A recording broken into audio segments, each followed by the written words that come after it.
안녕하십니까. 칸중국 코리아 이경옥입니다. 최근 외부 세계는 시진핑 정치국 상무위원 7명이 최소 6일째 집단 실종되어 예사롭지 않은 현상에 주목하고 있습니다. 중국 관영중앙방송의 보도에 따르면 지난 2월 11일 중공 부주석 왕치산이 시진핑을 대신하여 화상정상회의 동일계 해양에 참가하여 영상연설을 했다고 전했습니다. 그러나 시진핑을 비롯한 중공 고위급 지도자들이 며칠 동안 언론의 모습을 드러내지 않고 있어 여러가지 추측을 낳고 있습니다. 신화망의 고위급 동태를 보면 시진핑은 지난 2월 6일 중국에 온 여러 국제 고위 인사들을 만났지만 2월 7일부터 은신 중입니다. 모든 대외 활동은 편지와 전화로 전달하는 방식으로 진행되고 있습니다.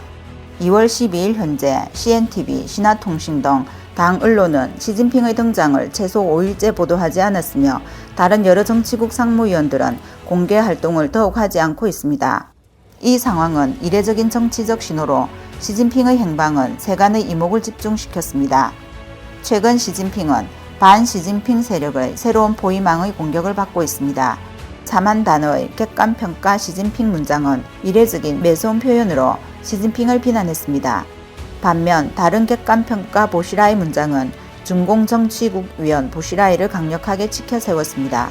보시라이는 반시진핑 쿠데타에 가담한 혐의로 종신형을 선고받았습니다. 두 문장 모두 광주와 중국이라는 작가의 손에서 나온 것입니다. 전문가들은 문장의 저자는 한 사람이 아니라 팀으로 움직이는 것으로 판단하고 있습니다.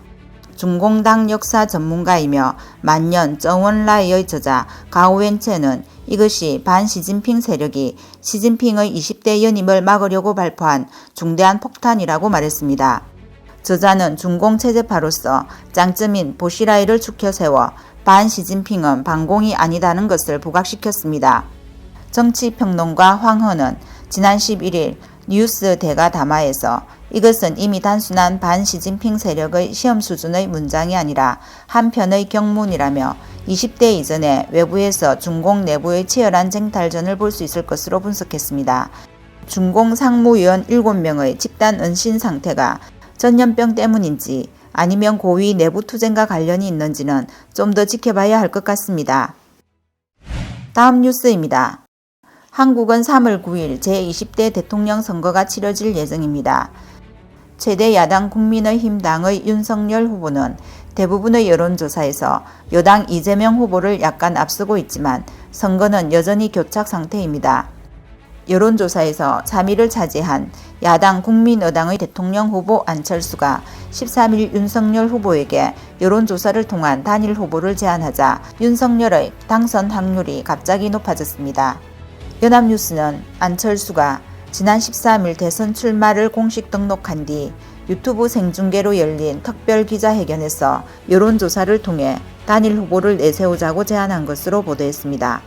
안철수는 야권 후보가 모두 각자의 방식으로 행동하지만 정권 교체를 통해 구체제 종식과 국민 통합을 통해 미래로 가자는 목표를 동시에 이루는 것은 어느 한 사람의 힘만으로는 어렵다며 여론조사 국민 경선을 통해 단일 후보를 정하고 누가 후보가 되든 서로 러닝게이트가 되면 압도적인 승리를 이끌어낼 수 있다며 국민 여론조사 방식의 단일화를 주장했습니다. 그는 양당이 2021년 4월 7일 서울시장 보궐선거에서 단일 후보 추천을 위해 여론조사 방식을 사용할 수 있다고 제안했습니다. 당시 안철수 후보와 국민의힘 오세훈 후보 중에서 한 후보를 공천하기로 하고 조사를 맡은 여론조사기관 두 곳에서 유권자 800명을 대상으로 적성과 경쟁력을 조사했습니다. 결국 오세훈 후보가 이겨 공천되었고 여당 박영선 후보를 꺾고 서울시장에 당선되었습니다. 안철수는 서울시장 보궐선거에서 양당이 선택한 협상 방식을 채택하면 단기간에 결론을 내릴 수 있다며 윤 후보 측의 성실한 답변을 바란다고 말했습니다.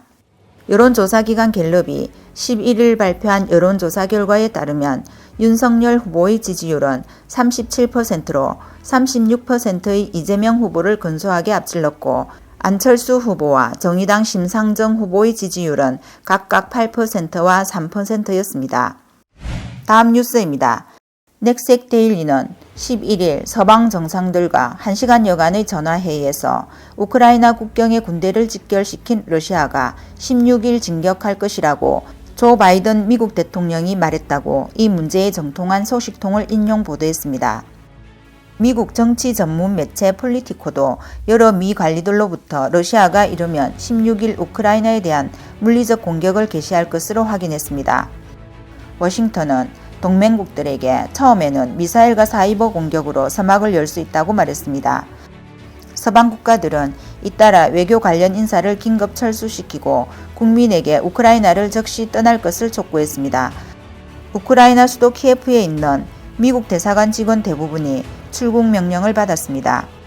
미 국무부 고위관리는 기자들에게 러시아와 우크라이나의 상황이 활발한 충돌로 이어질 가능성이 커지고 있다며 우리는 대사관 인원을 최소한으로 감소시키고 공무원들을 안전하게 대피시키고 있다고 강조했습니다.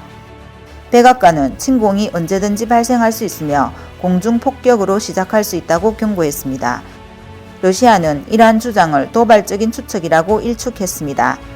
모스크바는 우크라이나 국경에 약 10만 명의 군대를 집결시켰지만 침략할 의도를 전혀 부인했습니다.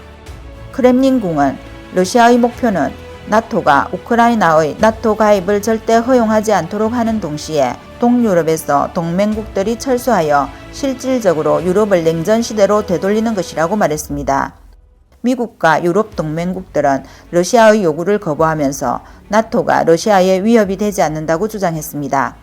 푸틴은 나토의 동쪽으로의 확장 중단을 요구했고 미국은 러시아가 우크라이나를 침공할 경우 대규모 경제 제재를 가할 것이라고 반격했습니다.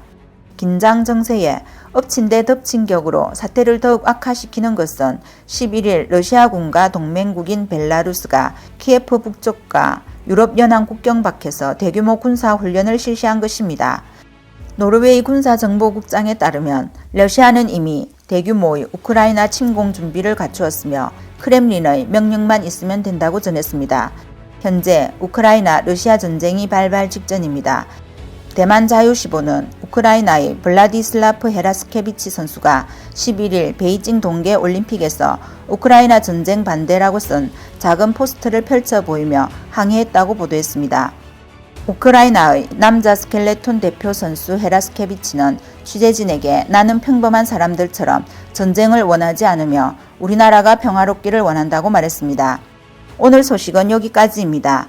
구독과 좋아요는 격려입니다. 공유는 나눔의 시작입니다. 감사합니다.